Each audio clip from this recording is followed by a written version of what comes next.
Introducing Shop, Click, and Pick, the simplest way to support those doing good. We understand that shopping is a necessity, and with a slight adjustment, you can make a huge difference for those in need.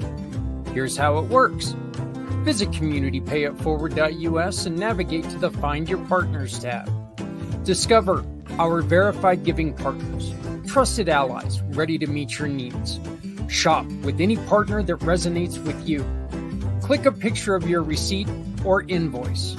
Pick a mission partner you wish to support and use their QR code to send a receipt to us. Then all you have to do is sit back and enjoy your purchase, knowing you've made a meaningful change for someone in need. Community Pay It Forward amplifies your business's impact by sharing your story with those who require your services, rallying support for those who need us all. Because no one needs to go it alone when we all come together.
Into a real fight wasn't right. Where can she dream here? Hey everybody, how's it going? Zach Clayton, Community Pay It Forward, Community Dare to Care, and the PAC channels. And I am now adjusting my camera because, what a better time to do it than when we go live, right? So, I want to apologize up front for being a little scatterbrained. Came downstairs 5 o'clock this morning and stepped in about 6 inches of water. So we've been dealing with floods all day long. My wife and I had to hurry and get creative to try to save a lot of the donations that we give away. We've dealt with a lot of wonderful, wonderful families who have needed a little bit of assistance. They've come and grabbed stuff today, which is just fantastic. We do have some people who are asking for other items. And if you can help us with these items, that would be great. We don't really have room to store them, but if when we meet with these people, if we can find a way to get it to them, that would be great. But we've got, we are in need of some newborn clothing, both boys and girls, more girls than anything, and extra large women's clothes. If anybody's got an extra window swamp cooler, stand-up air conditioners, that would be great. It is getting a little bit warm, and it's time that we have to worry about all of that situation. Today, we're going to be replaying a show from last year.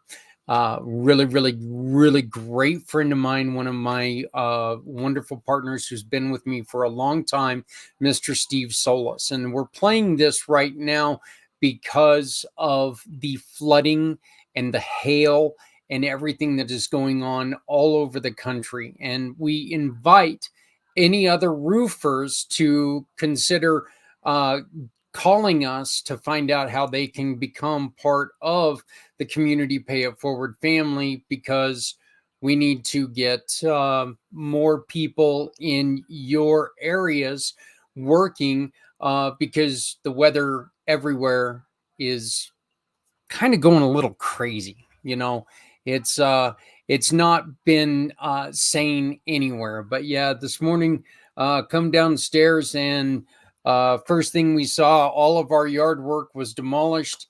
And then I came downstairs and to get into the shower. Didn't need to get into the shower. Felt immediately, had water everywhere. So been ripping up carpet, and here we go. So we do need people who can help us and help other people with the services that you need when it comes to emergency. We've got wonderful organizations like Steve Solis of Independence Roofing. We've also got mold remediation. Michael is one of our partners. If you got mold in your house and you need to get it taken care of, you can get a hold of Michael. One of the things that we're going to try to work on talking to is we're going to be reaching out to some home insurance companies, because we're finding out that there's a lot of home insurance companies that are getting away with a lot of stuff, and this is not making anybody's life any better. It's one of those things that you as homeowners, we're required to hold this insurance. But if we're paying for it and we're not getting anything from it, I don't know.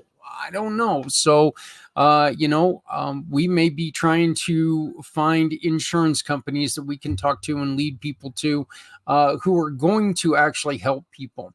Anybody who knows me knows that I'm not a huge fan of insurance companies. I walked around for 3 years with a broken neck because insurance companies.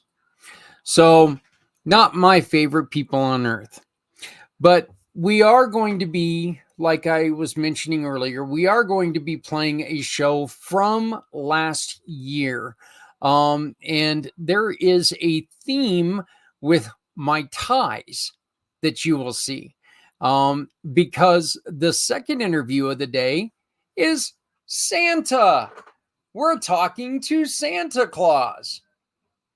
No, really, we're talking to Santa Claus. And as I mentioned yesterday, hey, it was 80 degrees. Well, we got Santa on summer vacation. He decided to come and spend a little bit of time with us.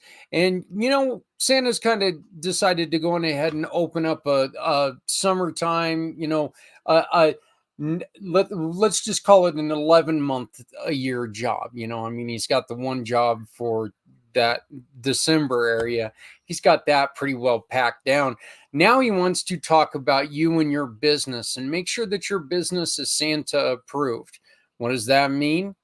That means, are you helping people? Are you doing good in the community? Are you doing great things for other people? Which, let's be honest, as business owners, this is something that we really need to do. If we're not doing great things for other people in our businesses, we really need to check out our business. Hey, the QR code up in the corner right now is the QR code for Community Dare to Care. Like I did say, today we had a flood. We had a pretty severe flood in our house.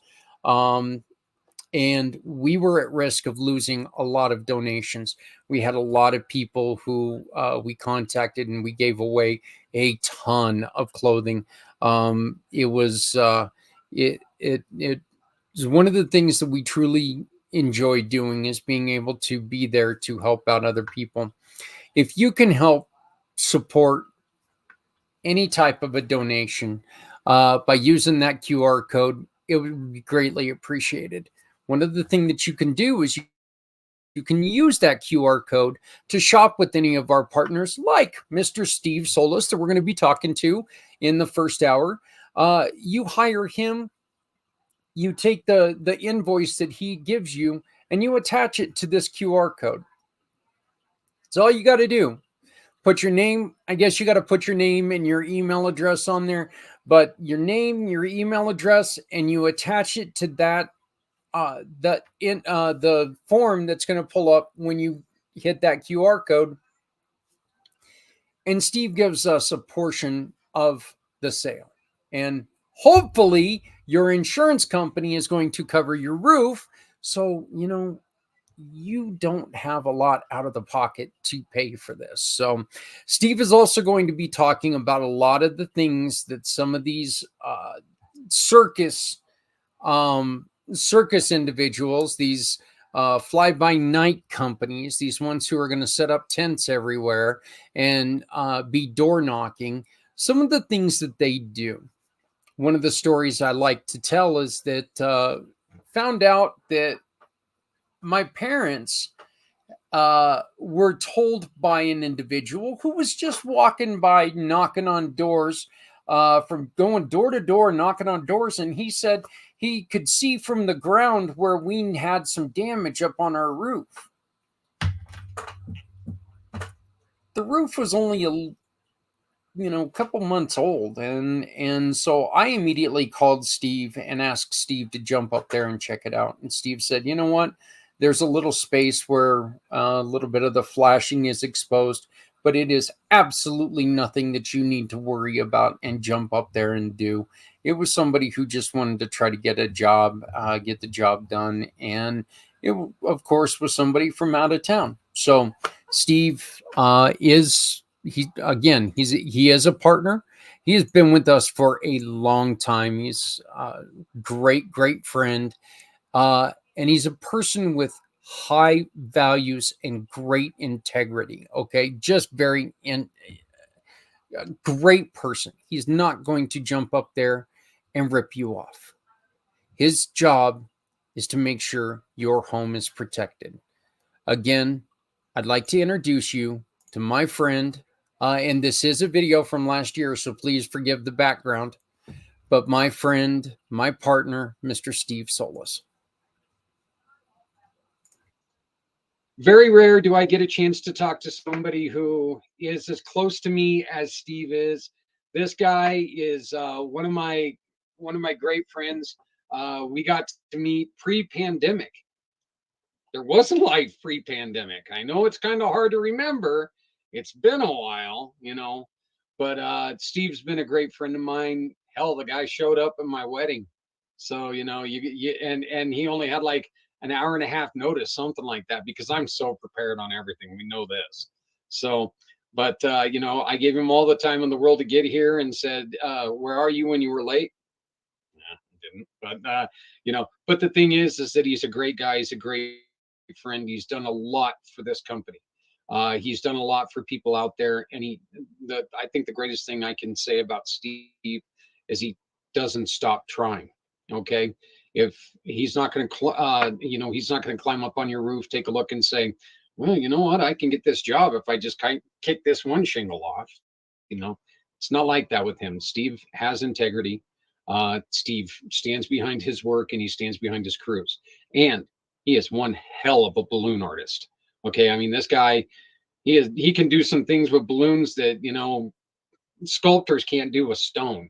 So, I mean, he is very, very talented and a great friend of mine. And I am very, very happy to welcome in Mr. Steve Solis. How you doing, brother? Great. I'm doing good. Thank you for that. That's quite humbling. Yeah. Every word meant. Every word meant. You've been a dear friend for. I cannot believe that we have to go through that. We had the whole AD, BC things, and now we're post-pandemic, pre-pandemic. So now we've got a new way of telling time. So, but you and I have done quite a bit of stuff together.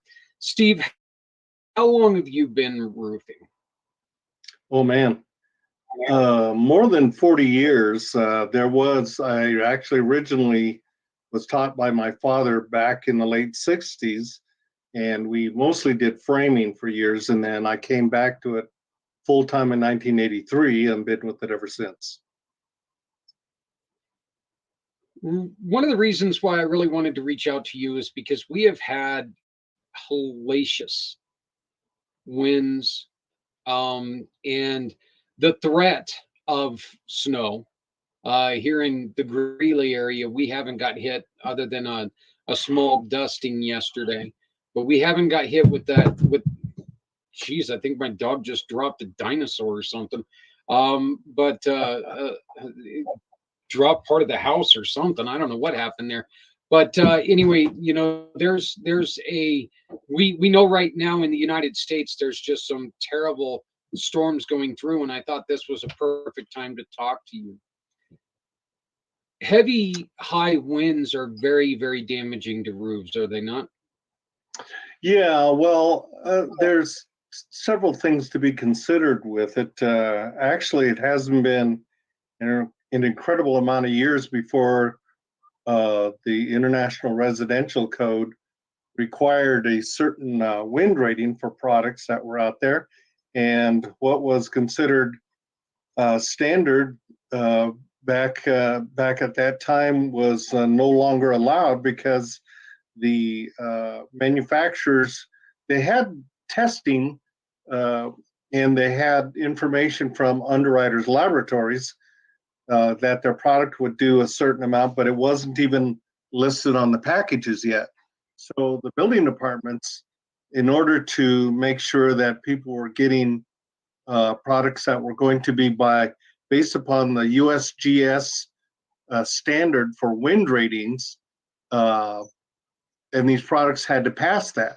At first, it was just a standard amount of wind, let's say 80 miles an hour, that might have been appropriate, but then they started wanting to meet a 3-second gust, they called it.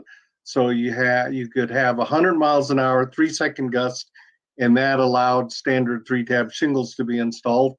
And then it changed to sustained wind, and so you have a higher rating even now, anywhere from 100, 120, 130 miles an hour, which these products, once they are sealed, should be able to handle that situation. Well, so what wind damage is, it's not so much that the wind is taking the corner of a house where the shingles are and rolls it off. It's passing over the roof like the wing of an airplane, and it's trying to lift it off. So if the fastening of the shingles wasn't done real well, in other words, the nails were a little cockeyed, that it tears into the shingle. And so after so much time of trying to lift it off of there with these high winds, that after several years, maybe 5 years, the shingles start pulling up and over off of the roof, and it takes a number of shingles with it. And that usually happens more prominently on the upper third of a roof. So it kind of depends. So product type, wind rating type, installation practices, all have to be done appropriately. So it is important who puts on your roof. It is important to know that the people that are your salesperson, the production manager in our company happens to be the owner of the company, whoever oversees the work, and the roofers themselves. How long have they been doing this? And it's really not a length of time per se, because I've had people that, you see my cat, look at him. Yeah. This one guy claimed to have had a license in the city of Denver, which back in that time was the standard for the metro area. He claimed he had a license in Denver for 16 years, but I'm telling you what, I wouldn't have this guy put the shingles on my doghouse. I mean, it was really bad. So wind is an issue, but if things are done right at the beginning, got a quality material, quality installation, it can still happen, but it's got to be pretty high winds, once the shingles seal. Now, one of the great things amongst many things that we have in Colorado is that we have a mild climate. So even though we'll have very cold days and very high heat in the summertime, cat investigating the other cat. But for the most part, compared to other parts of the country and the world, we don't really have it that bad. So you have to choose the right day. Manufacturer says we need to have 45 degrees of rising temperatures in order to put on these products. And in Colorado, 45 is actually the ambient average for the month of January. So you can do this all year round, but you do have to wait till the conditions are more conducive to the shingle sealing as quickly as possible. But we don't hesitate if we have those kind of temperatures, because we're very rare in our industry in the state of Colorado to have a 10-year labor warranty that's in-house. It's our warranty, not something you buy from the manufacturer in order to get a longer term as far as that's concerned. But wind is an issue, obviously, but also time of year. When you have products that, because of these winds, and they don't even have to be high winds, a lot of new construction is done on the outlying areas around the town, and I'm saying outlying cities like Aurora, up in Adams County, Douglas County, all that sort of thing, that the product is installed when we're getting these constant winds, and really fine dust gets blown up between the layers, and the shingles never do completely seal down. So it does make a difference does make a difference how well that everybody is aware of these things, and does the contractor actually back their work? So if you did have a shingle or two that came off, are they going to come back and install that or replace that shingle and everything be back to normal again? So lot to that. Well, when we have a situation like what we've got right now, where there's like ice particles in the air that are blowing up underneath those shingles, is that something that maybe as soon as it starts to die down a little bit, as soon as it starts to warm up, is this maybe something that people should really start looking at? Because maybe that water's been getting underneath those. Say you haven't had your roof, or you've had your roof for a little while. Is this when people should really start kind of worrying about it? I wouldn't say worried about it. You just have to be aware. It's probably more accurate to say. Basically, the ice particles, usually from the edge of the roof, let's say 3 feet back, 5 feet back, and going up to the ridge, generally that's not a problem there. It can happen, but it's not as big a deal. Where the sealant is on the shingles when it overlaps these days is much better than what it used to be back when I started roofing, and that was a long time ago. But it's really the edge of the roof for the first couple of feet. Let's say your soffit area is 2 feet. In areas that require what they call an ice and water shield membrane, it goes from zero, basically at the gutter, up the roof, 2 feet inside of the inner wall. So say, for instance, your front door, you go another, let's say 6 inches for the framing, etc., and then another 2 feet, that ice and water shield has to be installed. And the idea there is if you have some moisture and it comes down to the edge of the roof, because of the soffit area, wind that comes up to that area, it basically freezes right there, and the snow and ice stay there for a lot longer than you would like it to, and it's possible for that moisture to back up underneath the shingles, hence coming inside the house. So it is a concern, but based upon the USGS as to what areas fit into the freeze area that we were just talking about, it all depends on. And it's already set in the code. Every building department along the Front Range has it set in their code, whether they require that or not. And you just need to know. But any qualified contractor, presuming they're qualified because they get a permit for the work that they do. And so they based upon freeze thaw calculations, whether it's required, how it's installed, and I was on the education committee for the Colorado Roofing Association back in the early 2000s, and that was one of the discussions, is that, first of all, are you in that climate that requires this product? and what is your interpretation of what is recommended by the manufacturer, so that anybody can have this information and install a roof appropriately. But ice crystals themselves generally are not the problem. It's the major thing. I've seen where you get blue ice on the edge of the roof and it's 8 inches thick, from the gutter up vertically, and it's blue ice. It's really weird, but it happens. But I wouldn't call. I guess there was a couple of years we had some really serious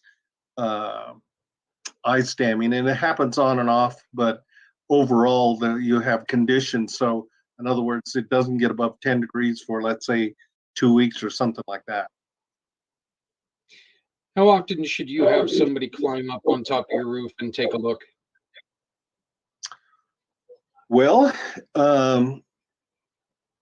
it's kind of like, it's a bit of a guesswork. If you have a competent contractor, in other words, you had somebody that you hired at the beginning of the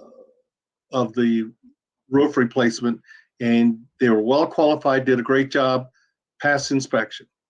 It's likely that you don't need to have them back out. What's the length of their warranty? What if it's only 5 years? I probably would tend to say sometime before that 5 years is up, maybe at 4 years, maybe at 3 years, to get up there and just double check it. The warranty only covers, it's a limited warranty, so there are some parameters on how this should be done, and you're not allowed really to make any changes. Say, for instance, you want to put a swamp cooler on your roof, and you neglect to tell your contractor that put on that roof, and somebody else came in, cut a hole, put the swamp cooler up there, and then it leaks. Whose fault is it? It doesn't fall underneath our warranty anymore because somebody altered the roof that we put on. So the homeowner has to go back to the swamp cooler installer. And that has happened to us. People said, hey, your roof is leaking. Well, no, it wasn't our fault. What occurred, it was you had somebody else come in and they altered the thing. But I would say, let's say you have that same good group come in. They did a good job. Everything went well. You have them come in, let's say at 4 years, take a look. Does everything look okay to you? Is there anything we should be concerned about? Because we only have 1 more year left on your warranty, and I need to make sure that we move forward well. The second thing involved with that is if something happens in your life that things change and you're now going to sell that place, you're going to, or use it as an investment property, you want to make sure that what's there is in good shape. So, depending on how well the job is done or not, might mean that you need to have it checked out quicker or sooner. Say, for instance, that after the first rainstorm, it did leak on the swamp cooler, and that it was already there, the swamp cooler. And because there was a problem, you probably want to call them back in a little bit sooner, maybe after a couple of years, and have them double check everything to make sure it's in good shape. And then as time goes along, you could probably lengthen that time, to 3, 5, 8 years, whatever, before you have it looked at again. But definitely before you're planning on actually letting go or renting that particular property, because people are notorious for not taking care of their investment property, oddly enough. Out of sight, out of mind. That's something that you see it when you're driving up, but you don't really think about it, and it's it's kind of like we all complain about having insurance. Yeah. Until we need to have insurance, So let's go on ahead and real quickly move on to your other passion, which is your balloon art. You are one of the most talented people when it comes to twisting a balloon that looks like a deflated hot dog and turning it into some wonderful, wonderful art. And one of our ladies from our referral group called me the most unique person in the group, and I'm not sure if that's a good thing or not. But anyway, I think she meant it positive. Yeah, it might have been after I was gone then. So,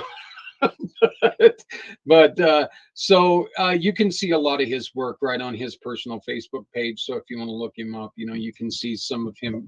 He practices all the time. He shows you examples of what he's working on. You're almost like, and I truly do mean this as a compliment. You're almost like an athlete. You put more time into this craft, because you do take this serious. You want to go out, you want to have a good time, you want to put out some quality product, and you want people to have fun doing it. You don't want just the kids to walk away going, "Wow, look!" You want mom and dad to do that too. Right. And I've Right. seen it. Right. Mom and dad have usually come back and said, "Hey, what can you make me?" Well, that is a fact. I did a birthday party for the 50 and over crowd, so everybody turns into a kid. So there's no doubt about that. And roofing, because I've been in it so long, I really don't study much on that. I mean, I try to be up to date on products and materials and installation and all of that. But every night I practice several things, but one of them is balloon art, and I do that 1 to 3 hours every day. I've been doing it for 19 plus years now, and I'm working on stuff all the time. Now, every once in a while, I will post something that wasn't my original. I have friends all over the world that are masters at this. I mean, they make my stuff look like it's simple. I mean, just amazing things. And so I think I understand enough about the methods and techniques that people use.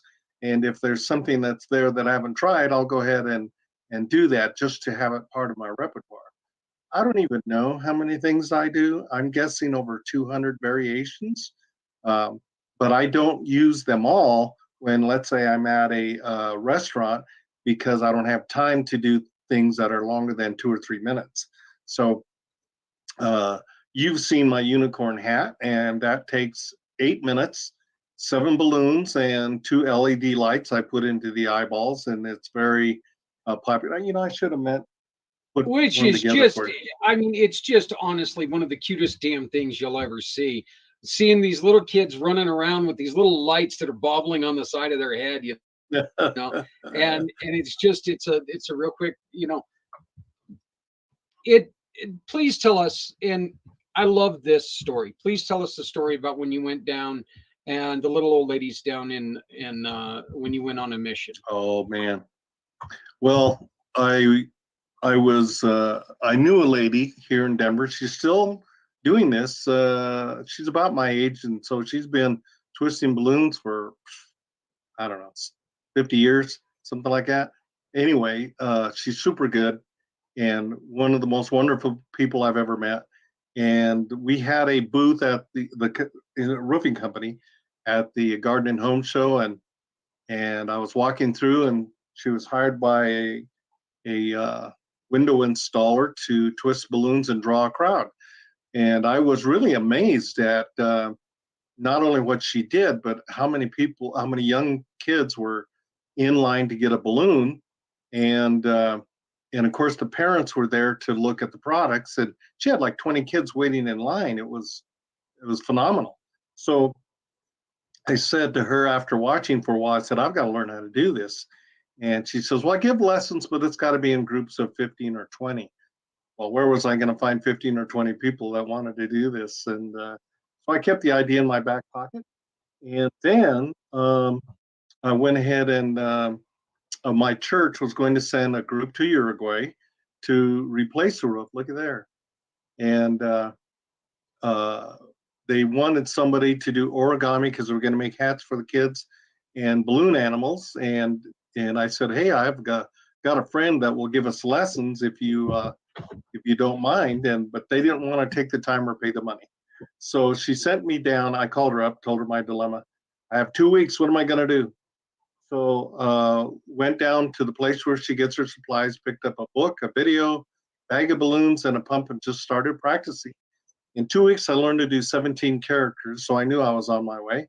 But I was down there, and we were working our tails off every day. We were replacing a portion of a roof. here's my famous, one of my dragons. I make several. And I'd be sitting there with these different churches, and there might be 10 kids, there might be 50 kids. There was no way to know. And so the other people that were supposed to be helping me do this, I didn't tell them that I was taking these lessons and that I had increased our repertoire from 2 to 17. And so they were so embarrassed, they quit making them themselves, and I was doing all the balloons. But here I am twisting the balloons for the children, and there was a group of senior women. There were no senior men. And they're sitting there and they're watching me and they're commenting in Spanish. And I'm not fluent, but I know enough to be dangerous, right? So I'm I know sitting enough there to know and that I'm doing- getting yelled at.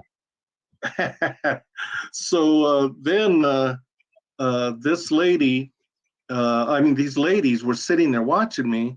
And so they were commenting. And after I'd be done with the children, I'd go sit in the middle of these ladies and I'd say in Spanish, "What do you want?" And they would say, "Oh, no, no, no." And I said, I insisted, "I'm going to make you something. What would you like?" And I only knew basic stuff: rabbit, dog, cat, swan, things of that nature. And I was handing it to them, and they would go like this. You could tell that they saw it as I see it, which is a work of art, and it was precious. And so they were so thankful that that's what convinced me I have to do this. So, but for the first 10 years, I was very basic, because most balloon twisters only do the basic stuff. But I didn't want that. I wanted to continue a work of art. So when I'm done, the kids are nodding their head, yes, and the parents are going, wow. That's when I know that I've achieved what I was after. And it's gone pretty well. I post these things all the time, as you know, and people comment on them, and so it's part of my repertoire from that point on. So, like I say, I don't even know how many I do, but I just have a ton of fun. If I'm where it's mostly adults, the women love the flowers and the teddy bears and polar bears, right? And yeah, and that sort of thing. But once the men see that I can do it, and they said, "Hey, I heard you can make a monkey on a tree. I got to see that." So I do it. Yep. Or a dunce cap. I love that story. So, Jester hat, buddy. Yeah. Oh yeah, jester hat. That's right. So that was such a good time. That was for Day of the Deployed 3 years ago, I believe. Wow. And yeah, isn't that weird, right? And yeah, we went in, and there was a guy who came up to us. The gentleman had partaken in a soda or two, and an adult soda or two. So came up to Steve, and he wanted something. He just didn't know what he wanted. Steve goes, "I got the perfect thing for you." Made him a jester's That's hat. right. I forgot And we about wore that. that thing back up to the bar, and I'm going to tell you something. He was the belle of the ball. He really was. So it was so fantastic. So Yeah, but it so really has given me an avenue. You may not think so, but I actually was extremely shy growing up, and but I knew I was going to be doing something like this. I just didn't know what. And I have a bit of an art and craft background, but it happens to be right in my wheelhouse, because I love to engage people now, and it's a whole lot easier engaging people when it's talking about balloons than it is about roofing, because it's things. It might be necessary. It might have had hail damage, but we really don't want to deal with this. So making it easy to make decisions for with people concerning getting their roof back up to par, is obviously a good thing, and I see it that way. And when I was roofing, I saw it as a work of art, but I have to hand it off to other people now, because I'm way too stinking old to do that stuff anymore. Don't even want to. But when it comes to balloons, as long as my hands, and I do have carpal tunnel, and I wear braces and compression gloves, to protect myself. But as long as everything holds together, I'll do this until they put me in the box, buddy. Well, I'm going to tell you something right now. You and I were talking before the show, and I told you I would much rather have your getting older butt up on my roof than my very, very large, bulbous ass up there because I did not feel very safe. So, and I, you've been up on our roof and you know that it's in good shape, but I'll guarantee you it's not in good enough shape to be under me. Okay. Our concrete floors sit there and go, oh no, not him again. So, Yeah, yeah, yeah.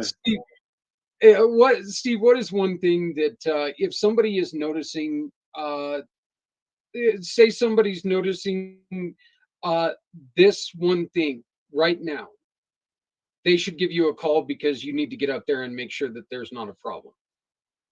Well, the thing is when is the last time you've had your roof inspected?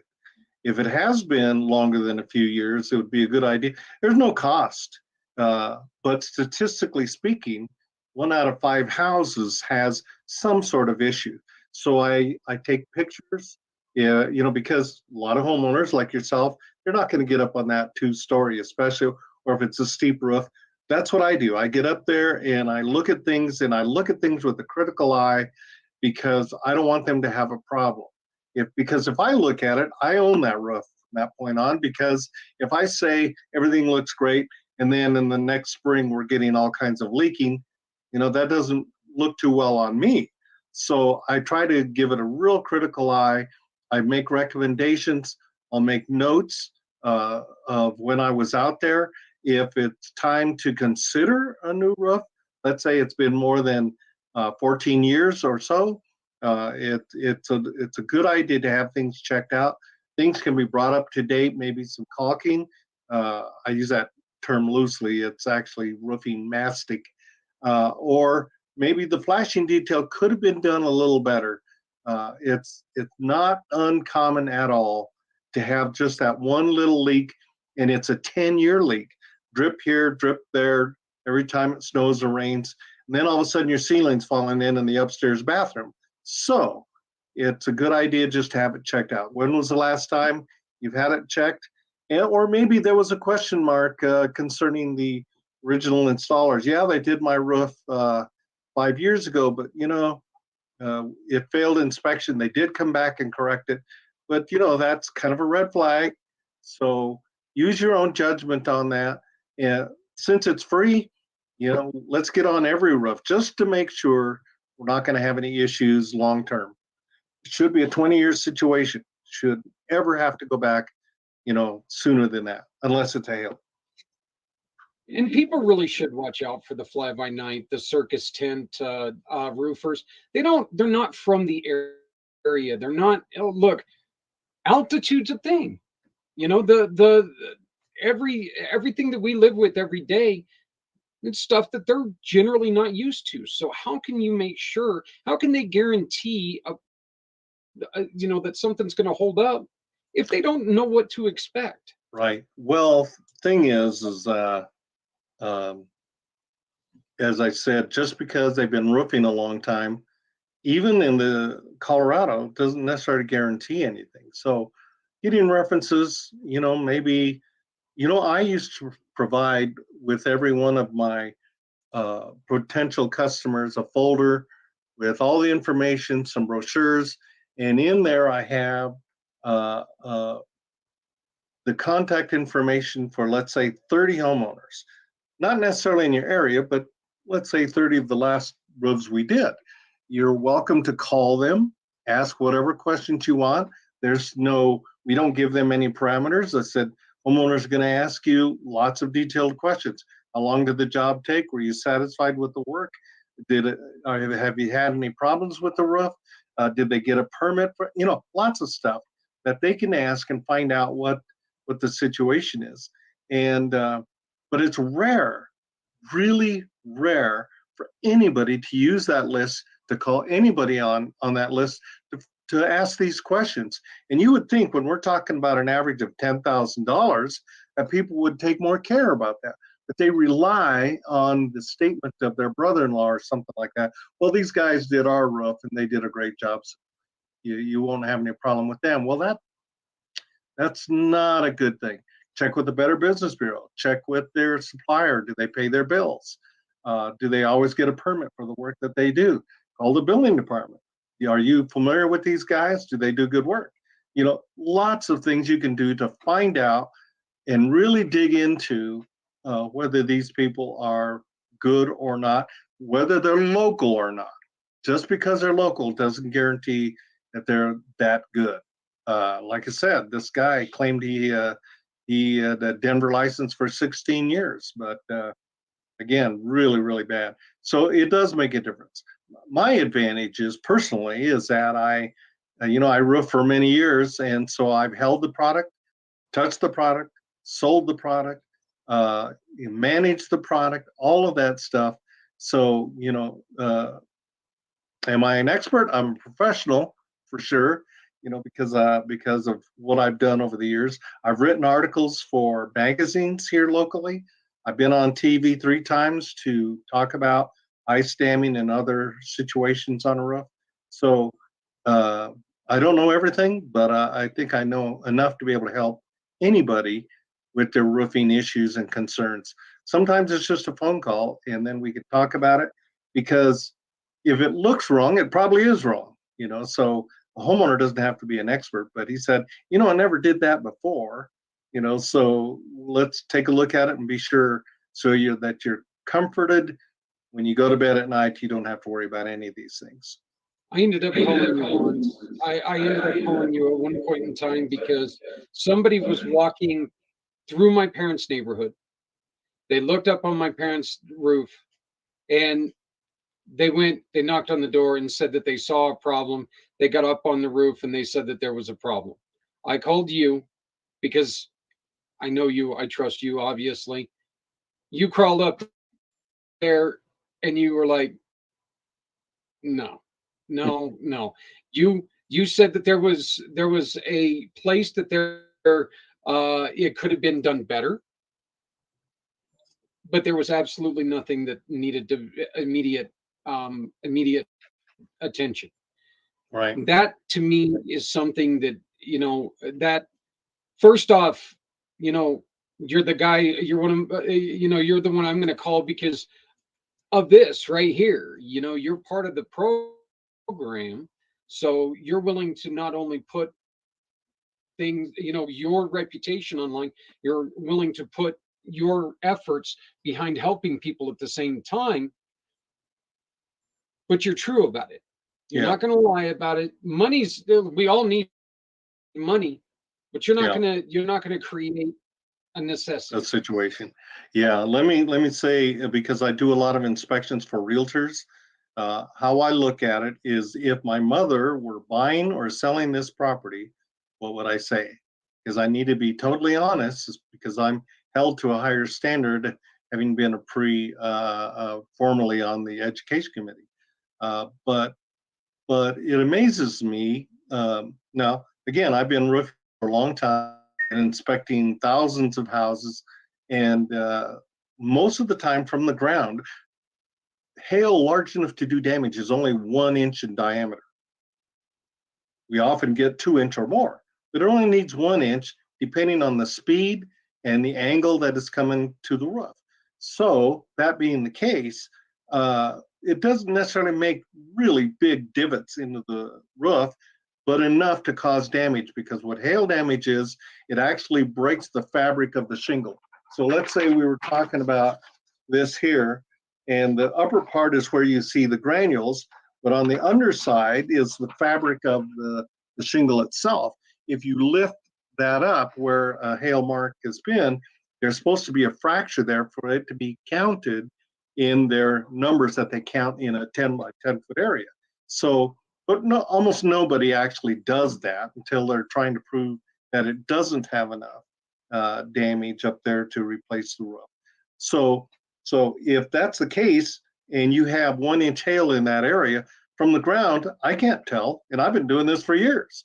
You have to actually get up on the roof to make sure what you have, whether there's enough damage or not. So if you get, let's say, 3 marks in a 10 by 10 area, that does not constitute a roof replacement, and it only constitutes repairs. So whether it can be repaired is another question, but as far as actual damage, so standing on the ground, unless you see missing shingles, most of the time you can't tell if it's hail damage or not. But a thorough inspection after getting up there. So what I do is that I take a picture of the front of the house before I even get up there. I take a picture once I get up to the edge to see how many layers. I stand on top to take pictures vertically, and all of the projections, the vents, pipes, dormers, the flashing details. And then I show the homeowner, because they can see on my camera the first picture I took, because I've only been on their house. There's nothing else in that profile except their pictures. So I can prove to them, without them ever actually getting up on the roof, what is the condition of their roof. So that way they know that I'm being totally straightforward and honest and make an informed decision. Well, my brother, time, I cannot believe that we've already spent 50 minutes together. It's amazing. We just don't get to talk near enough. That's for sure. So, but hopefully, we're going to be talking to each other again here in the next couple days or so. But I want to thank you so much for joining us. And please, you can reach out to Steve at 970-646-8108. 970-646-8108. You have questions, you have concerns, you want a balloon artist for your party. Special balloons, buddy. Yeah, special Balloons. That's right.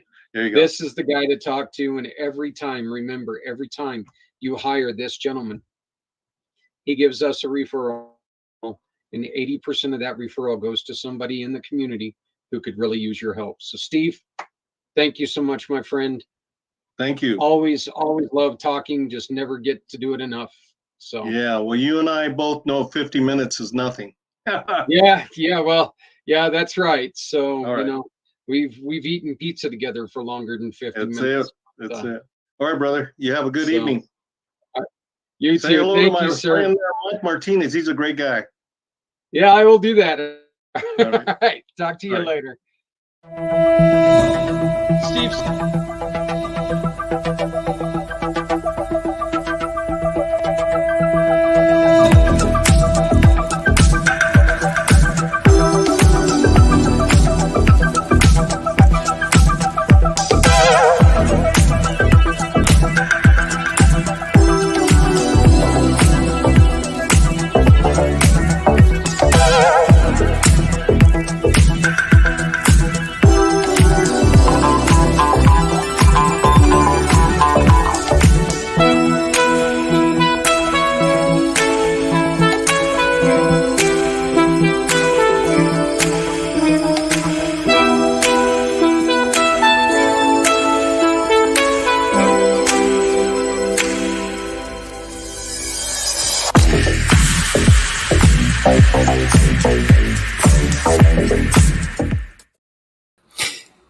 And again, like I said, integrity goes a long way, and especially if you're calling somebody to come and stand on your roof because you're dealing with something like we dealt with, and you know, our home got flooded last night because of the storms in northern Colorado.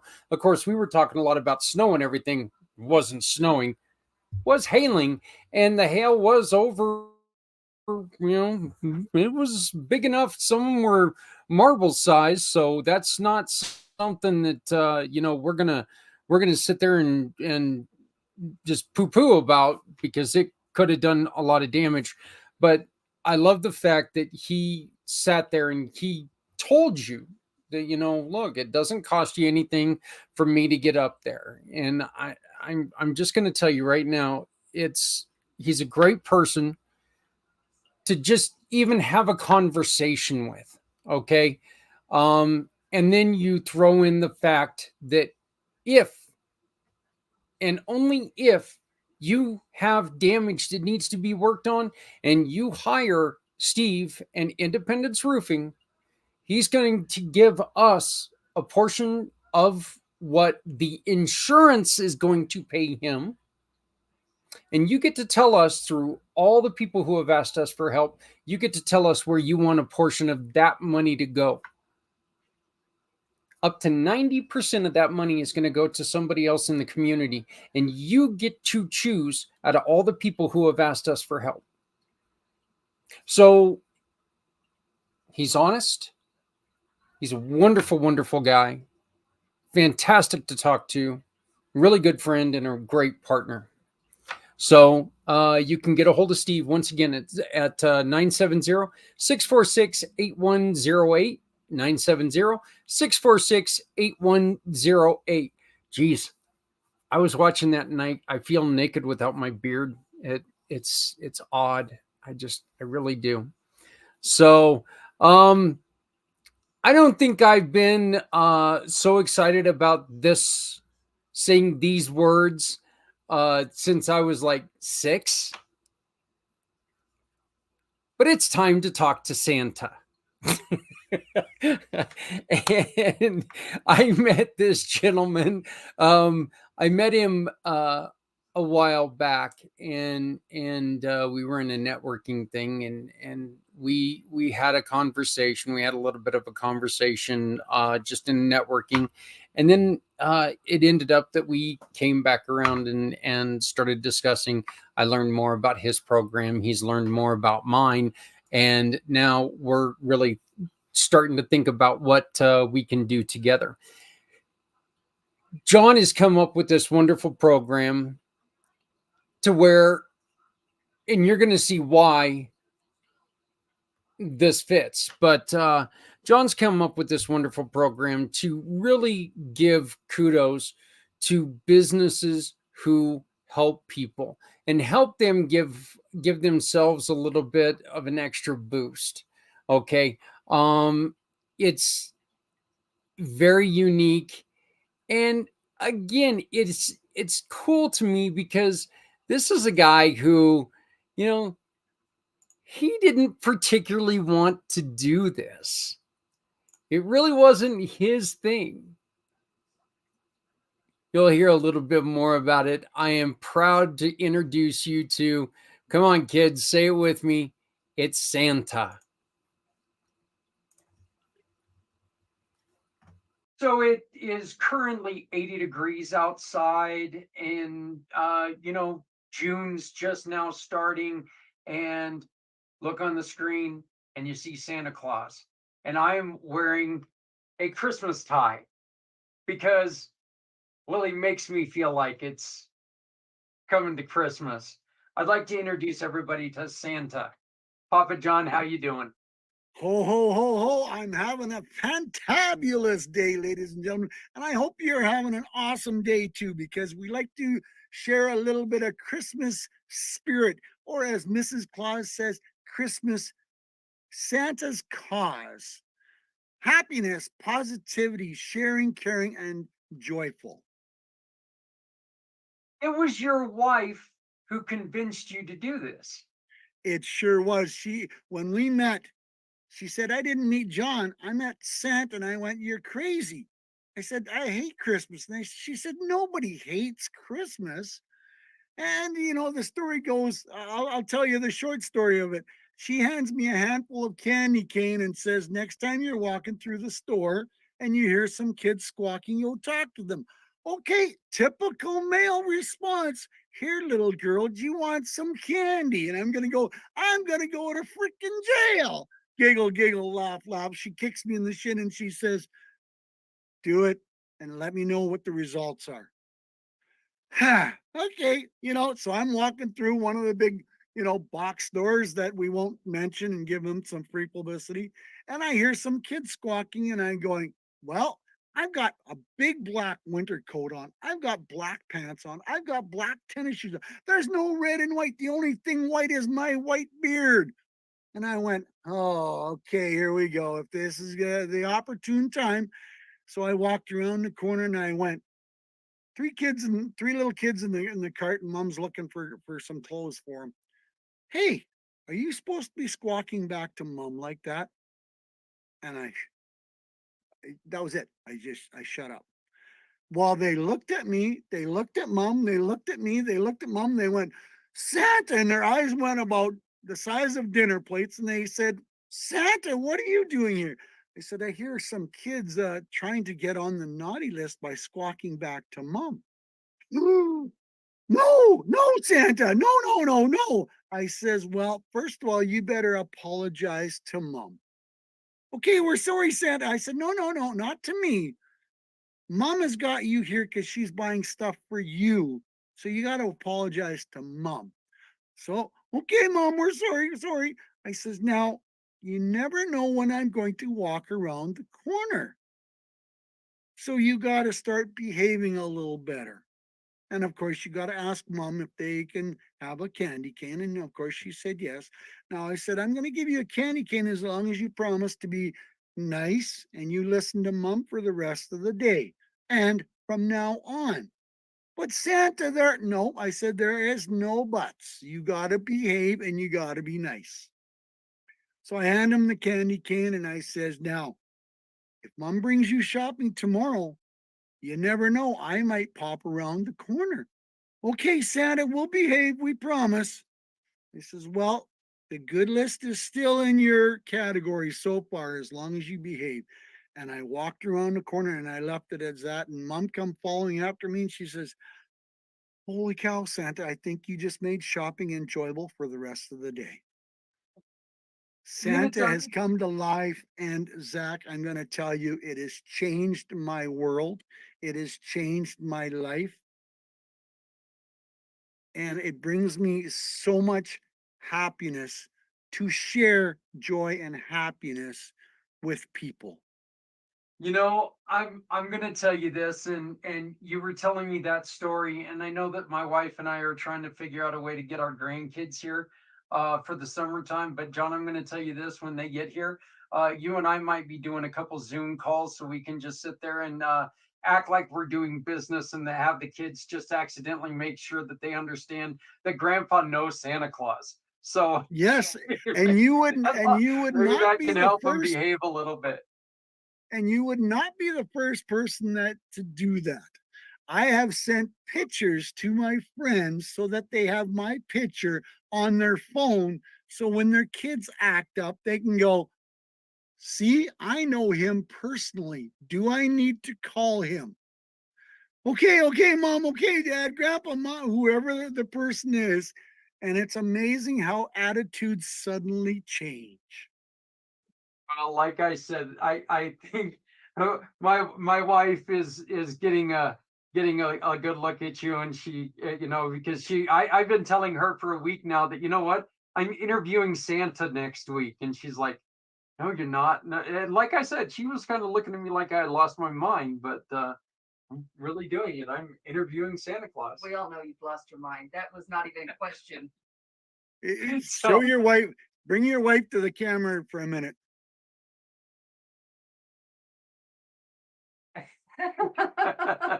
There's the real deal in the suit.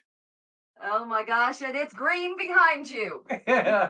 And this is how I dress all year round because I bring a lot of cheer and happiness to a lot of people. That's awesome. And it's really neat because your wife not only convinced you to do this, your wife makes your clothing. Absolutely, she does. You know, she makes my suits for me. She makes all these amazing shirts for me. You know, if you didn't know, Zach, a good quality Santa suit is about $1,200.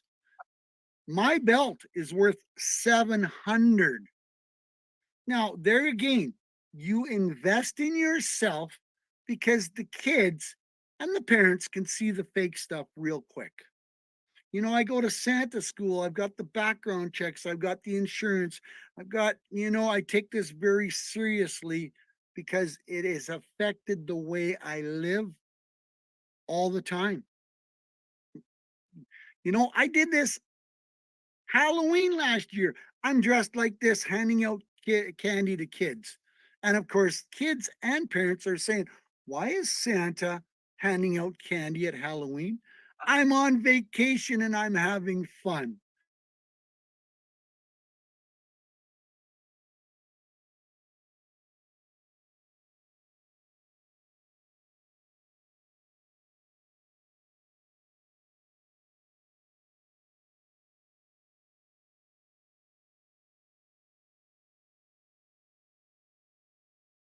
ideas to market year round, to create happiness, to create positivity year round.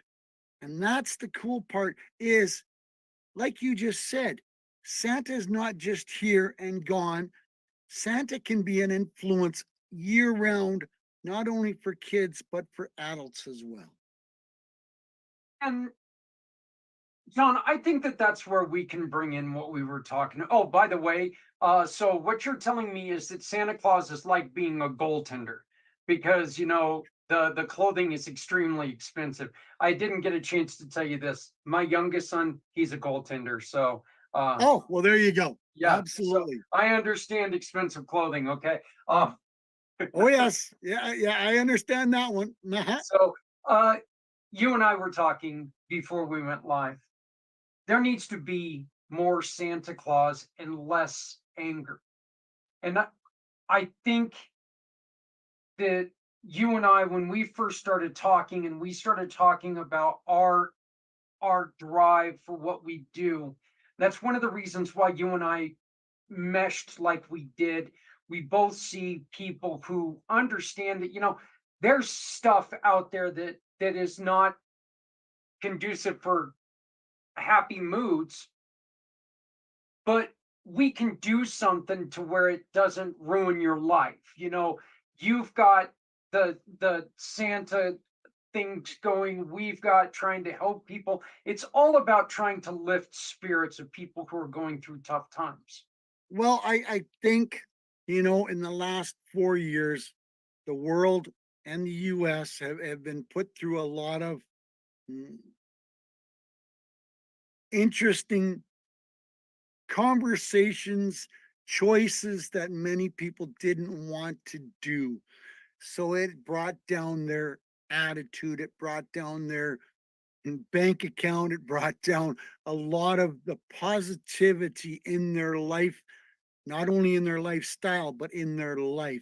So now I'm coming about being Mr. Positive, being Mr. Happy, Mr. Joyful, loving to share. I mean, even the kids on TikTok, I give them big air hugs. And I don't have to see their face. I can see how they're typing. It brings some happiness to their world. And if we can all take that step one at a time to change some attitudes, change some minds, because people have been dragged through the dirt, Zach. We know especially in the last 4 years, and a lot of people are still confused on which way to turn. Well, you come along with your programs, I come along with mine. We're reaching out, we're helping people, we're showing them there is light at the end of the tunnel. There is some positive developments that are happening as long as they open up their mind to willing to accept them. You know, John, I think one of the most important things that we always try to tell people is that if you're waiting for somebody else to solve your problems, you're waiting for the wrong people to do that. And we as a community can get together. And if COVID taught us anything, is that, you know what? Look, there's not the white knight going to come in on his horse and rescue us all. Okay. We can do this together, though. It's easier for us to work together to try to pick somebody else up and make sure that they're doing okay. We see the effects when they fall down. The people who are in the big White House on the Hill, and they're not the ones who see this every day. We see it and we can take care of it on our own. And if we, as a human species, if we were to get together and start bringing more joy to each other, we could do a lot for each other and we could stop with a lot of this divide. That is such a powerful statement because we're living in such a divided world right now. And I'm not just talking politics, not talking left, and I'm not talking right. the people that have the common sense and the people that don't have any sense. Yeah. And unfortunately, we're seeing more and more of that. Let's get back to the days where people say please and thank you. Let's get back to the people that, you open the doors for your elders. You say, can I help you with anything? There doesn't have to be a shiny object at the end of a may I help you with something. This amazing country that we lived in, that we do live in, was built on helping one another.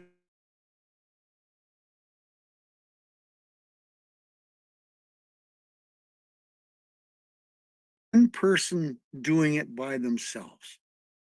And we need to get back to those common sense ideas that we can help one another achieve a bigger goal than I can achieve. We, a couple months ago in February, we did a program where we simply asked kids to tell us, what can you do today to help someone else, someone in need?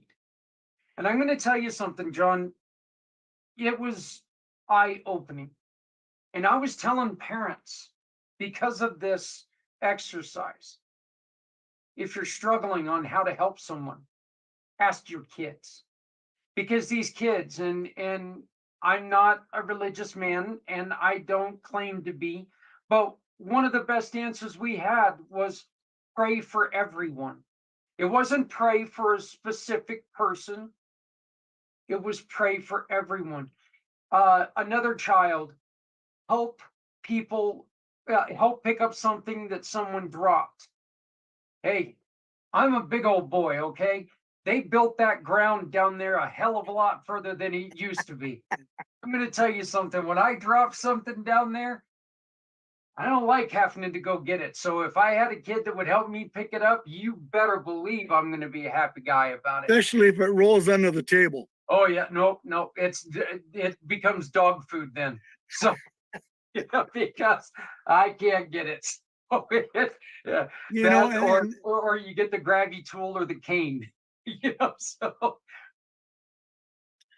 that's what I'm building with this. Are you Santa approved? My saying last week, and I'll continue the saying this week, people are tired of dealing with the negative nannies. And we all know who they are. We've all seen, we've all dealt with them when we've all done whatever with them. But wouldn't it be cool if we can promote a happy, positive, joyful atmosphere and place togethership? So the community is building, and it's about building positivity. So, Are You Santa Approved is kind of growing by leaps and bounds. And I'm opening up the doors to some people thinking maybe there is some positivity in the world. Maybe there can be some happiness. And then back to your statement with the kids, if we start supporting each other, where does that take us? Because as our friends always say, especially our veteran community, there is no I in teamwork. Teams build the dream work. Yep. Thank you, Mr. Brian. Yeah. Teamwork is, Yep. You get much further working as a team than you do as an individual. Yep. So teamwork makes the dream work. That's Brian Gibson. That's his his Project motto. Diehard, absolutely. Yep, Project Diehard. So, which I was thrilled to hear that you were part of Project Diehard. Project Diehard, of course, is one of our partners, one of our mission partners. And remember, every time that you shop with any community pay it forward partner, you can support programs like Brian Gibson's Project Diehard by going and finding his QR code on communitypayitforward.us. John, tell me, what is Santa approved business? Santa approved business is a happy, positive person that helps another person. Not necessarily children's toys, not necessarily children's activities, but people that want to help people. That's one of my biggest promotions is I want people, and yes, there is criteria to being Santa approved, but I want to make sure that they help other people, and that's a big criteria. And that opens the doors to a lot of different businesses, except lawyers. We don't want lawyers because, lawyers are normally had to throw that in, Zach, I got a good friend that's a lawyer, and he does a pretty good job of it, which really makes it weird because he's also an injury attorney. So those are usually the grimiest of grimy lawyers. But Scott does a really good job with all of his. He takes and he doesn't throw commercials out there.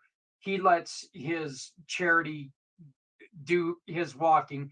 You go and look on what he sponsors, everything from junior golf to motorcycle riding to community pay it forward. So Scott's a really good guy.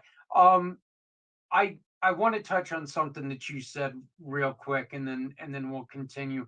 But it takes a lot more than saying I want to help to actually help someone. Oh, absolutely. We see it all the time. We hear it all the time that Joe, Bob, and really, I want to do something. I want to do something, but they won't get up off their tush to actually do something. Now, the old proverbial, if everybody, I see this in community clubs and organizations. They have 50, 75, 100, 200, pick a number of members in an organization, but they're organizing a ball tournament. They're organizing a street dance. They're organizing something to help raise money for the organization. And it's always the same 5 people that are involved. I said, you know how you change that? They said, what? Part of the membership agreement is you have to volunteer at one of our events 2 hours, 3 hours, pick a number, whatever it is, and say, as part of your membership agreement, you have to donate 2 hours out of a year or 5 hours out of a year to help this organization step up. And they go, well, we can't do that because they won't. Well, then they don't want to be part of the organization very hard. And then you being a volunteer run organization, you know exactly what I'm talking about. It. I mean, I've seen it for many. I'm also a DJ, Zach, and I go to these dances that they put on for fundraisers, and it's the same 5 people, the same 10 people that are doing all the work, and the other people are going, yeah, we're having a good time. Wasn't this so much fun? But why didn't you volunteer? And that is such a powerful word that we don't emphasize enough. Why do people say they want to volunteer, they want to help, but they can't get up off their tush to actually make the step? John, I really think that has a lot to do with it. We've got it ingrained within our systems to where we hear help, and the first thing we think of is money. Yep. And it's not all about money. Money is the coldest thing in the world. Really, money a lot of times is a cop-out. There are so many things that we could do within our own communities for people that make a huge difference.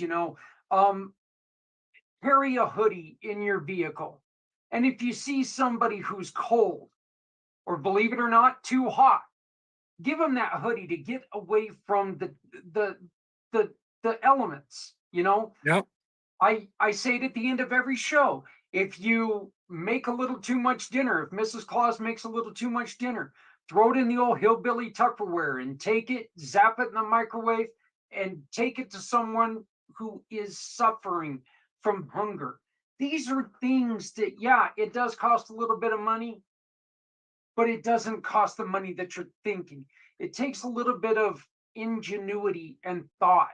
And if we put a little bit of thought, we could go We a as long way. society have forgot about the people or the businesses or organizations outside of our house. They don't exist outside of our house. Now, I know you've got people, this is what my Mrs. Claus does as well, and it brings both of us a lot of great pleasure. She is always knitting, always crocheting. She's making blankets, homemade blankets. Where do they go? To the women's shelter, to the community centers that need that little bit extra. No, we can't do thousands, No, but let me tell you, when we do 10 or 15 people that are put in these types of situation, and we all know, we've all heard the stories. We might not know someone personally, but a brother of a sister of a friend of a, they're in a bad situation. They don't have more than a sweatshirt on their back to receive a homemade blanket. Oh, that's going to make them incredibly thankful that someone thought of them. you know, imagine every time that that person throws that blanket over their chest. They're going to know exactly where it came from, and you're going to be at top of mind.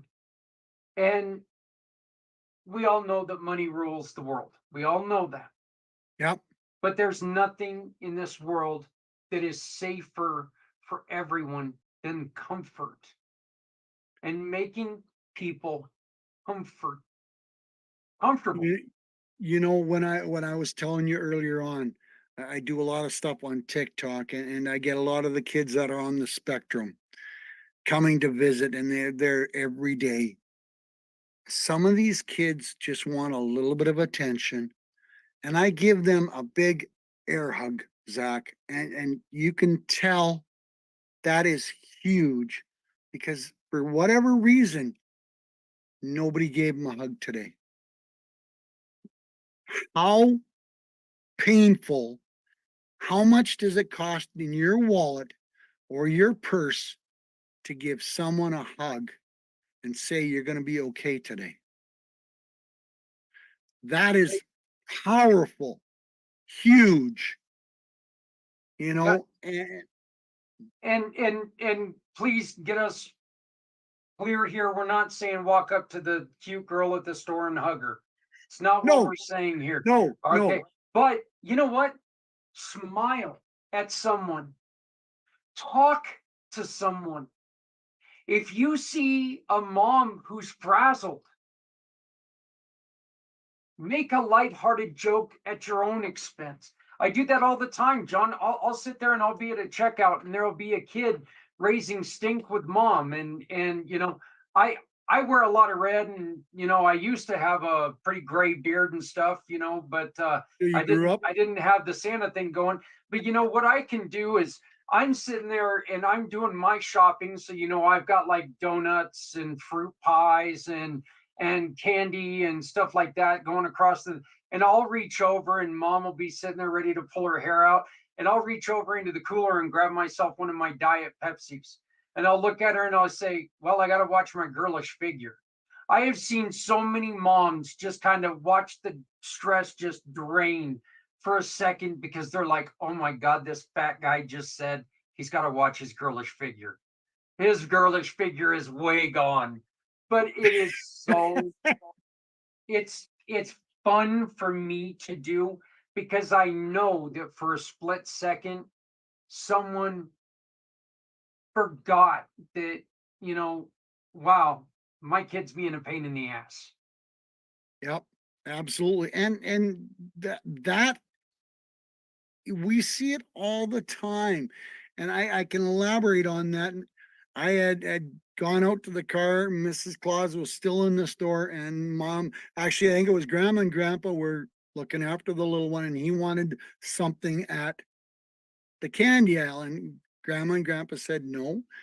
And he started raising a stink. And well, Mrs. Claus brought out one of the business cards and said, "You know who I am?" And he goes, "No." "Well, who's this picture on the card?" "Well, that's Santa." "Well, I'm Mrs. Claus. Do I have to go get Santa out of the car to come and talk to you?" "No way, you're not." "Yes, I am." Well, it turned out they walked right in front of the car, right in front of me. And she said to that little boy, "Look who's sitting in the car." And yes, I was sitting dressed like this. And that little boy's eyes went about this big, and he went, "Oh, oh, oh, yes." Now I'm not saying we need to have the power of Santa to correct the children, but maybe they need a little bit of extra attention for whatever reason. Maybe, you know, they just need a talking to without, firmly, grabbing them like they should be. And but you know what? It was kind of funny because Grandpa brought him over to the car, and of course, I said hello, and holy moly, did his attitude suddenly change. But your story is just as powerful because it makes mom, like you said, think for even 10 seconds that, wow, somebody made me smile, somebody made me giggle, somebody made me think of something different other than my child who is, a little unruly at the moment. It's But not that, yeah, I mean, it's not that we're out there trying to change a life, nope. change a part of a life, and that part of a life can become a day, and that day can become a week, and that week can become a month, a year. I can elaborate on that exact same thing. I can get out of a car, I can get out of a truck, I can walk around the corner, get into a meeting, and you did it. You see me, you got a great big smile on your face. I make people smile. And what you just said, that changes people's lives for a minute, an hour, a day, or a week. Now they've seen Santa. They've got a reason to smile. They've got a reason to think back of maybe a wonderful memory that they had from their childhood where they had a moment with Santa. Now, that can be as powerful as you let your mind be. Well, But I, those, we need to have more of those moments, you know? and look, it doesn't take Santa Claus to do it. No, nope. It You know, takes all of us to do it. And if how all of about us would concentrate on doing it, how about our seniors, Zach? How about saying, "How are you today, sir or ma'am? Can I open the door for you?" yeah, Without our seniors, without our veterans, saying thank you to a veteran, there is no story. And we've just got to emphasize how important those little stories can explode to be big stories. and we need to also, we really need to stop thinking, people who are getting a little out there in age, we need to stop thinking thinking down on these kids, because you know what the truth is that the seniors did that to us when we were younger. you know, we just need to remember that we all learn things at a different pace. We all, you know, they've got technology that they don't have to work the way that that we used to. I believe I said this last week, but you know what? Imagine how many more pyramids there would have been if the Egyptians had trains. Okay. We learn, we grow, we teach others. When we But teaching others to be good taking to that each other. statement, hang on, Zach, taking that statement, if we don't learn from our mistakes, Yes. then we're the biggest fool going. If we don't learn from mistakes, we lead to mistakes. Yep, absolutely. So, John, how do people get a hold of you? SantaPapaJohn.com. It's that simple. And I would love to have a conversation with anybody. And I'd love to, I do one of a kind happy birthday videos. I do Santa check-in videos. I'm a Santa that thinks outside the gift box, not just the box. I think outside the gift box. And I would love to share some happiness with some people. You got that special friend that's having a birthday and you don't know what to get them. Hey, I can make some pretty cool uh happy birthday videos. And I started this Santa check-in videos as a way to encourage the children, as a way to encourage young adults to maybe clean up their act or something like that. But I got my hand slapped here 2 weeks ago because a lady said to me, "Are you promoting this to seniors?" And I went, well, no, not really. She said, well, her mother was housebound for the last 5 years of her life, loved the idea of Christmas, loved the idea of Santa, and would have loved to have a video sent to her from Santa to cheer her up. So now I'm on a mission to hunt down nursing homes, senior care centers, dementia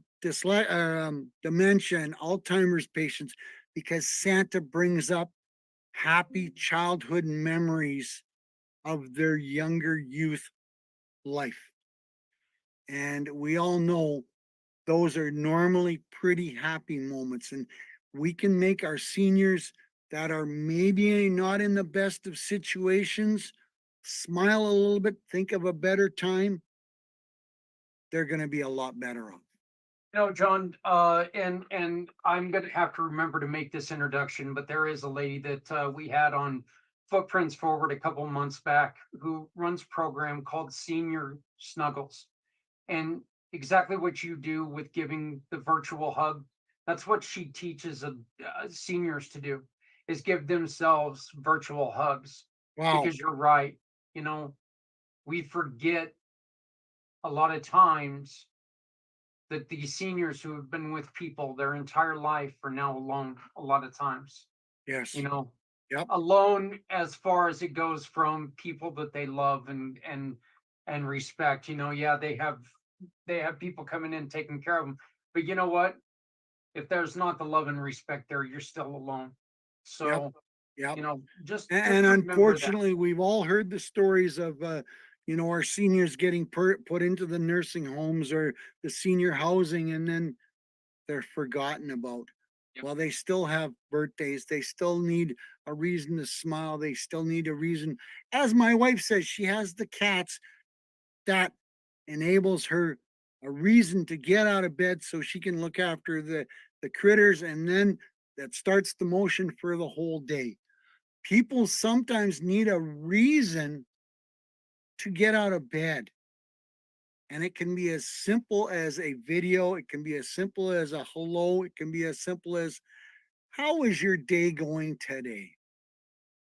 And we cannot forget about those people. Here's the thing. We got this wonderful technology. You're in another state, and we're sitting here having a conversation like you're sitting right across from me. Make sure that you do that. All right. Make sure that, take this time. Maybe think of somebody that you haven't talked to in a long time that could really benefit from you just saying hi. Whether it's a friend, whether it's a family member, whether it's just, an old teacher or somebody. My Rudolph is back to bug me, I guess. So, but make sure that you take this time to take and reach out to him and say, hey, you know what? Santa reminded me that you might need me. Let's reach out and talk to people. What's that website again?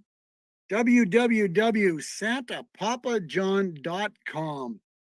All right. John, do you have anything coming up that we need to know about? Oh, nothing. Next Monday, I am holding a Santa's VIP session, and I'll make sure you get the link for that. It's going to be an open podcast, an open Zoom where people can come and ask questions. They can learn more about some of my programs. They can ask questions to the other participants. It's just a general townhouse coffee table chat session with Santa and all their friends. That's next Monday at 5 o'clock Central. And you can find that link on all over LinkedIn and Alignable. And Yep. I'll make sure it gets out. And I'll make sure that the link is in the description so you can all find it right here as well. So also Santa does a program on Sundays where he's a small business shout out. Make sure that you join him. That's on Facebook, correct? I do that. I record a video and I say, let's support our friend's small business. It doesn't cost anything to support your friend's small business. And what I mean by that is like, share, comment. That builds the algorithms for your friend's small business page.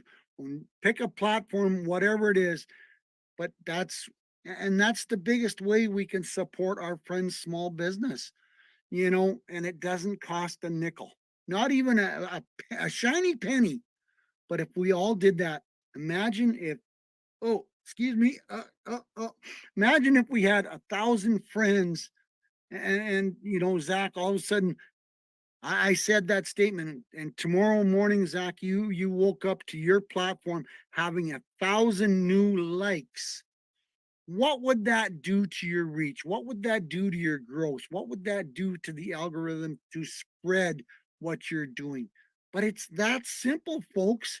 If we go and support a friend's small business, and we all have friends that are trying to get their business off the ground. And just remember this. I mentioned it earlier about the money thing. Okay, yeah, money rules, money runs everything. But you know what? There's somebody out there that if you would share your friend's information, if you would share the information about their nonprofit, if you would share their information about their business, if you would just take and tag them by using that wonderful little @ sign before you put their name in there, there's somebody out there right now that is needing their business. They need their business. They need their organization. They need the services that are providing for them to continue. Just remember that your word of mouth can mean success for so many people. Absolutely. And it's that simple. It doesn't have to cost you $1, $10. Pick a number. Share it, because someone, like you said, someone needs your friend's services. You're already on this. You're already on the Facebook or the LinkedIn or Twitter or TikTok or whatever. Tag a friend. Every time that you make a funny post or something, tag a friend. Say, hey, y'all checked out at Santa Papa John. Have you checked out what he does? And you know what? His information comes up there. There's going to be somebody who's going to sit there and go, I wonder what this is all. I love this. Yeah. It's that easy, as you said. www.santapapajohn.com. And the John is JOHN. All right. Santa, happy June. Almost. Yeah. Almost. Almost here. Zach, you know what we didn't do the whole time? Uh-oh. Ho, ho, ho, ho. Folks, you need a smile, support Zach. He's got an incredible program going on. I'm here to make you smile. I do all kinds of videos. I think outside the gift box. But you know what? Collaboration, teamwork, support from all of you out there in wherever you're watching, wherever you're listening to this from. Share this, like it, follow it, make some comments on it when you see it. And you never know who your friends need one of our services. That's right. And now you know that if you ever see the Santa Papa John Santa approved button, you know it's a damn good business. So There you go. Absolutely. Santa, thank you, my friend. I look forward to working with you for a long time to come. Absolutely, Zach. This has been a lot of fun. We shared some great information, and more importantly, I hope we opened up some eyeballs to some of your listeners. To there is ways to think outside the gift box to make people smile. That's right. Well, thank you, sir. I again, uh, it's great to be able to talk to you, and I greatly appreciate it. Visit santapapajohn.com. Find out how to make your business Santa approved. Thank you, sir. Truly appreciate it.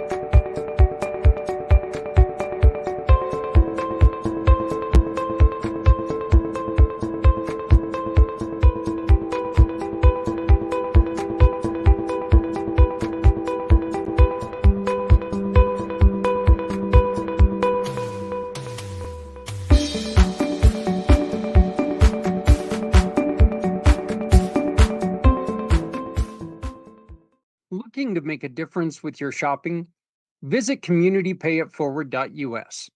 Select the mission or cause you want to support and scan the QR code. You have two options. Click the first link and browse our giving partners, or use the second link to tell us what you need, and we'll find the right partners for you. Shop with these partners and keep your receipt or invoice. Next, click a picture or simply upload a picture of your receipt to the portal in every form, adding your name and email address. Your purchase now turns into a donation to the mission you've chosen. Community Pay It Forward shares your business story with those in need of your services to rally support for those who need us all. You know, if you would have told me when I was a kid that I was going to be friends with Santa Claus, I would have probably said dream come true. There's one of the bucket list things. Of course, I was born before the bucket list even was created, but so yeah, santapapajohn.com again. What a what a wonderful thing. It's just another example of somebody who's got a personality, somebody who's using something that a God-given gift, and they're using it for good.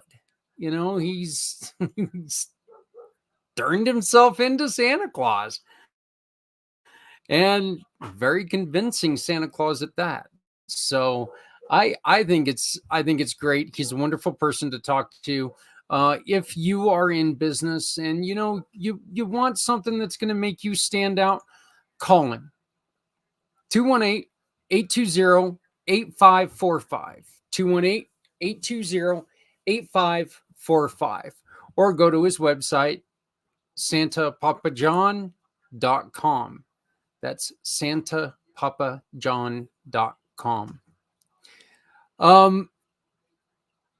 Again, been an interesting day for me, due to waking up to about 6 inches of water in some places. No, some places it was just wet. One of the funny things that we found towards before I had to start working is I looked underneath the table and we had mud that was about 4 inches thick. It was just gotta love old houses. Gotta love old houses. But yeah, so but please remember, the shop, click, and pick is very simple. All we ask you to do is visit our partners from around the gamut of what you need done. And when you shop with them and you turn in a receipt, that receipt turns into a donation for something that you choose. If you'd like to know a little more about it, the QR code up top is a way that you can get a hold of us. Just go on ahead and scan that, and we will get right back to you. That is going to end this show. Yeah, a little bit early tonight, but got more carpet that needs ripping out. So we're gonna be ending the show a little bit early tonight, but we will be back next week when we introduce a brand new mission partner to you, and their program. It's the story behind it was her father was diagnosed with dementia. And as what happens with most nonprofits, Dad started thinking, I see what I'm doing to you and I don't like it. What can we do to help others? And of course, her first thought was, Dad, let's take care of you first. You know, they learned a lot because they went through a lot. And in the nonprofit way, that learning a lot became a life lesson that they're wanting to share with everyone. They're wanting to teach people how to bring the dignity back to lives with people with dementia. Again, it's called Dignify Dementia. They will be here next week with Melissa Lozado and myself of One Hope Wines. And every time you buy a bottle of wine starting next week, Dignify Dementia gets a portion of the bottle if you use their QR code. We will be introducing that QR code early next week. I do want to make sure that everybody still remembers world music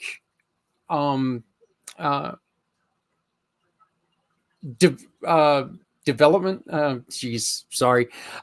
But our program that we were with this last year or this last month, wonderful program where they were trying to take, and their goal is to make music make life better. So they've got an event coming up in August, and if you would like to know a little bit more about them, please revisit our program from 2 weeks ago, or I will be playing it again here at the top of the hour. So you can learn more about what they do and how you can still support them by purchasing wine using their QR code. Folks, that's it for me for tonight, for this week. I want to thank you so very much for joining me right here on Community Impact. I want to thank everybody for everything that you've done for someone else today and every day. Please remember, hey, folks, weather is scary out there right now, okay? The Midwest is getting knocked around. I know that's not the only place. I know that everybody's having difficulties, but please make sure that we're a little more patient right now because you don't know what somebody else is going through. Please take our lead. We had donations that were going to go bad if we couldn't get it out to people. We put it out there on Facebook with clothes that had been donated to us. We gave them away for free.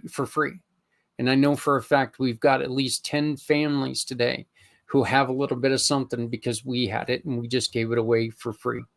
So, you know, if you've got extra clothing, please make sure it gets on the back of good people who are going through tough times. If you got extra food, please make sure you throw it in the old hillbilly Tupperware. Take it to where somebody is battling hunger.